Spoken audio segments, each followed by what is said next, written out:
Hello everyone, কেমন আছেন সবাই? আর আজকে কিন্তু একটা সুখবর আছে। আজকে সবাই দেখতেই পাচ্ছেন যে জায়গায় জায়গায় অনেক জল জমে আছে। কালকে অনেক বৃষ্টি হয়েছে, ওই যে জল জমে আছে। তবে মানে রাত্রে অনেক বৃষ্টি হওয়ার পরও আজকে ভালোই রোদ উঠছে সকাল সকালই।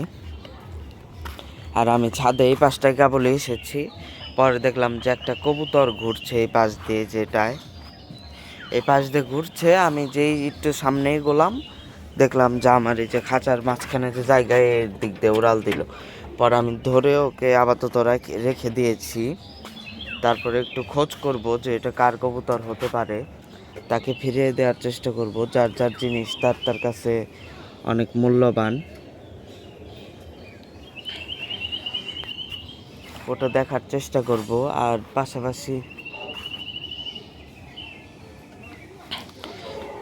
পাশাপাশি এটা মানে কি জাতের কবুতর বা এটার বয়স কীরকম হবে, আমার তো বাচ্চাই মনে হলো। কারণ আমি যখনই ধরতে গেলাম তখন মানে খুব একটা উড়াল দিতে শিখলো না। মানে বড় কবুতর তো অনেক জোরে করে উড়াল দিয়ে চলে যায়, কিন্তু এটা উড়াল দিল না।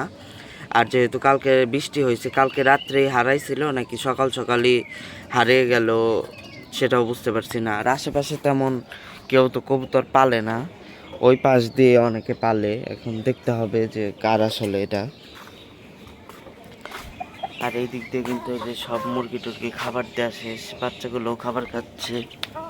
ওই যে 2 মাসের মতন বয়স প্রায় হয়ে এসেছে, কিন্তু সেই অনুযায়ী গ্রোথ একটু কম হয়েছে, সমস্যা নেই। একটু ভালো খাবার দিলে টিলে আবার ঠিক হয়ে যাবে। কারণ ছোটোবেলায় মা থেকে আলাদা করে দিয়েছিলাম 2টা বাচ্চা বলে। বেশি বাচ্চা হলে মায়ের সাথে রেখে দেওয়া যায়, তবে ভাগ্যটা ভালো, 2টা বাচ্চাই টিকলো। তবে এখন বৃষ্টির দিন একটু সমস্যা হয়, খোলা আকাশের নিচে পালা। এই নেট দিয়ে এটা ত্রিপল দিয়ে ঢেকে দেই রাতে।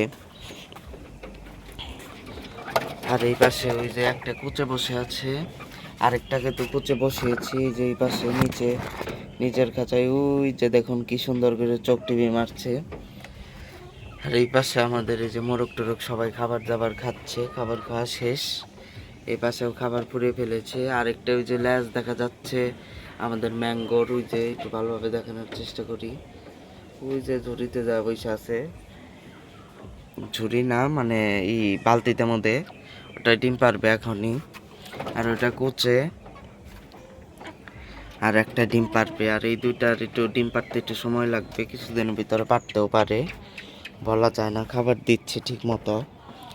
আর আমাদের আম গাছে মানে আমার একটা সমস্যাই বেশি হয়, পাতাটা শুধু পুড়ে যায়। এটার কাহিনী কি আমি এখনো বুঝে উঠতে পারতাছি না।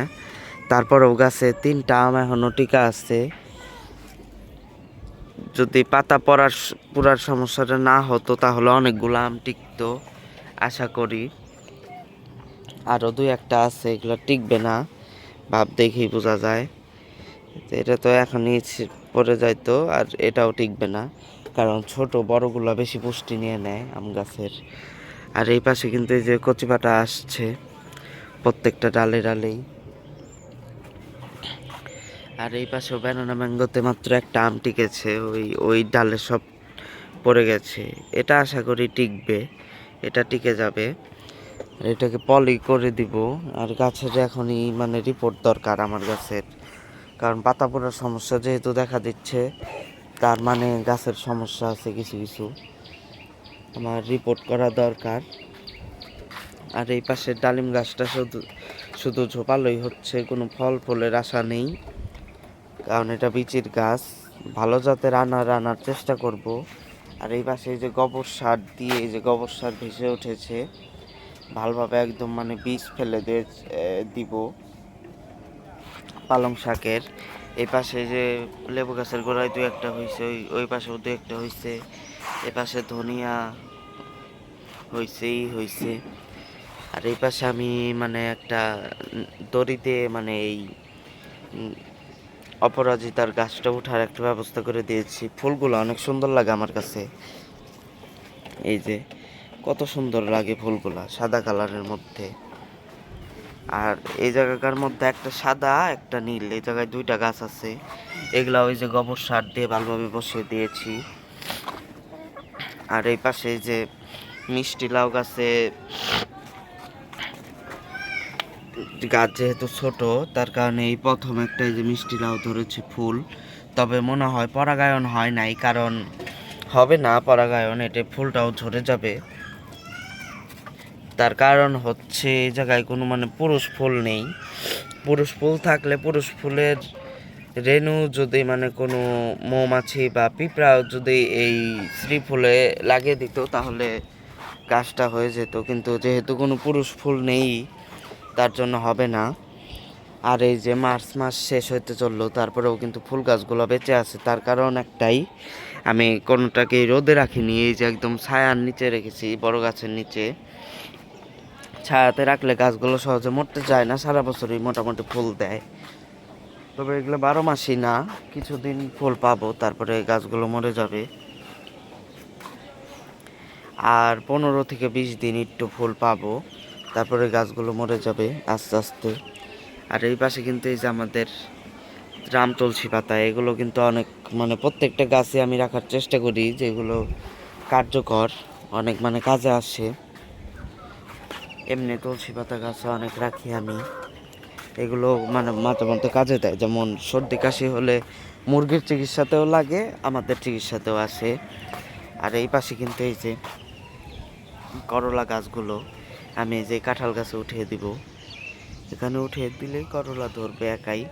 আর আজকে কিন্তু মাথা কাটিং করে দিয়েছি, 1G কাটিং বলে মনে হয় এটা কৃষিবিদদের ভাষায়। আর এই পাশে কাটিমন গাছে কিন্তু মুকুলগুলো কেটে দিয়েছিলাম, কারণ এত ছোট গাছে, এই যে ছোট গাছে মুকুল আসলে সমস্যা। আর এই যে নতুন জালি পাতা দিয়ে ভরে গেছে, এই জালি পাতা ভালোভাবে আসলে আর গাছটা সরি আমার একটু ঠান্ডা লাগছে। এই গাছটায় জালি পাতা আসলে ভালোভাবে গ্রোথ নিলে তারপরে এটাই আবার মানে মুকুল নেওয়ার চেষ্টা করব পরবর্তীতে, এখন আর নেওয়ার ইচ্ছা নাই। আজকের ভিডিও এ পর্যন্তই, সবাই ভালো থাকবেন, সুস্থ থাকবেন। আর এটা কি জাতের কবুতর সেটা একটু কেউ পারলে জানানোর চেষ্টা করবেন, যদি মালিক না পাই তাহলে আমাকেই পালতে হবে। আর এটার পুরোপুরি আপডেট আপনাদের অবশ্যই দেওয়ার চেষ্টা করব, ভয় পাস না। দেখুন এমনিতে ভদ্রই আছে, আমার তো বাচ্চাই মনে হলো, কারণ মানে বেশি বয়সে বড় কবুতর হলে তো উড়াল দিয়ে চলে যাইতো। আর কালারটাও কিন্তু অনেক সুন্দর লাগছে আমার দেখি, এটা যদি আমার রিজিকে থাকে তাহলে আমি পালার চেষ্টা করব। আর এই পাশে কিন্তু এই যে লেবু গাছে পাতা শুধু নিচ্ছে, পাতাই হচ্ছে, কোনো ফুল ফল আপাতত নেই। দেখি সামনে হবে, সমস্যা নেই, একবার না আসে সামনে আসে, এগুলো ওই ধরনেরই গাছ। আর এটাকে আপাতত আমি মানে গমের খুদই খেতে দিয়েছি, তা দেখলাম যে খেলো, তার জন্য আর মানে খাবার চেঞ্জ করিনি। আর একটুখানি ফিডও দিয়েছিলাম, যেহেতু বয়স কমই মনে হলো। আর আপনারাও কমেন্ট করে জানাতে পারেন এটা কি কবুতর, কি জাত এটার, আর বয়স কীরকম হতে পারে, একটু জানালে আমি উপকৃত হতাম।